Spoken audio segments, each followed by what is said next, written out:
Hello everyone. Today I'm just on my lunch break and I thought I'll come and give you a little update on what's happening at Riverside Park and Kingsley Gardens. Sadly the sun has just gone in, so it doesn't look as fine as it did a few minutes ago, but there's Rectors Gill, looking a bit of a wilderness at the moment. That noise is across at the site of the old Gill Cemetery. I've never seen it so busy with workers converting it into Sunderland's newest park. And the infirmary, which is the big building over there underneath that crane, is coming along nicely. Won't be long before the new Kiel Bridge is open, which is just a few hundred metres behind, well, probably from where I'm stood now, next to the Civic Hall. So there's still lots of work to be done on this whole riverside, especially down there. That's just underneath the old Gill Bridge. That's the Faverington Row car park.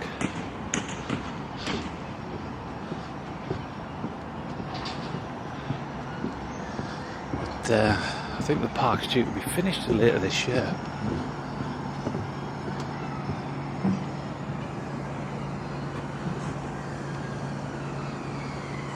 There it is, that's the infirmary, and the site of that stretches all the way along that white wall across to Silksworth Road, so it's quite a large site. And then this is going to be the park going up the Silksworth Road all the way to the side of the infirmary. Pretty much it's the exact outline of the Gill Cemetery was from over there right as the eye sees up to Silksworth Road and down the side of this old road which goes down to the river. There's going to be a few ponds in here.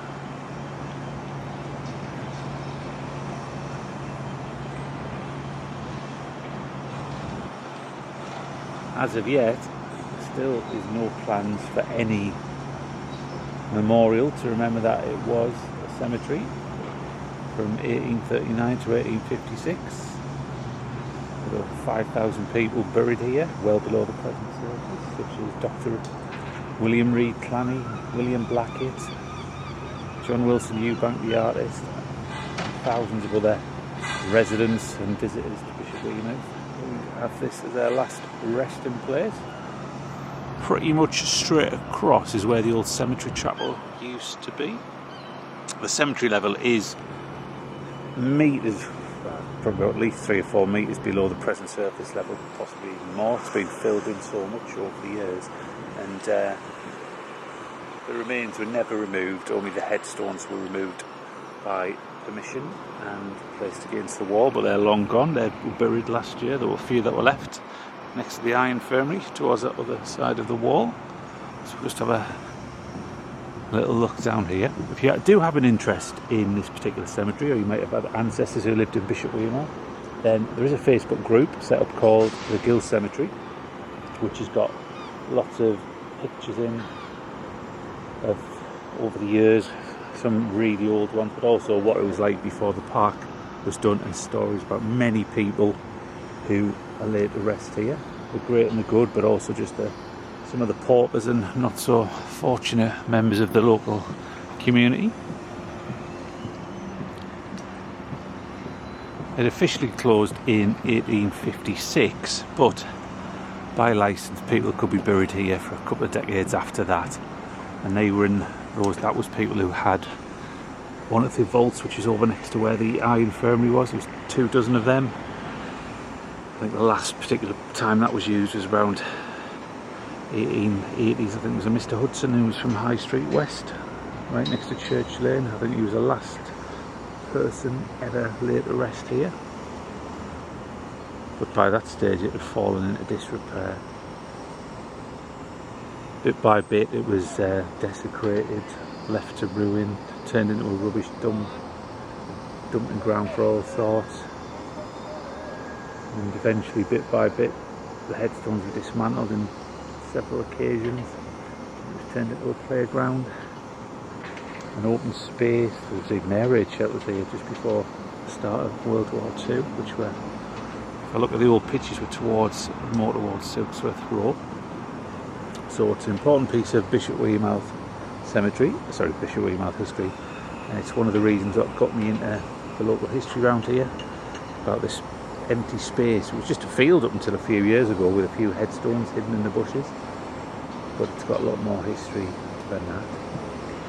And at last the sun has come out. There is a bit of wildlife in here. I've seen rabbits and a fox further down I've seen,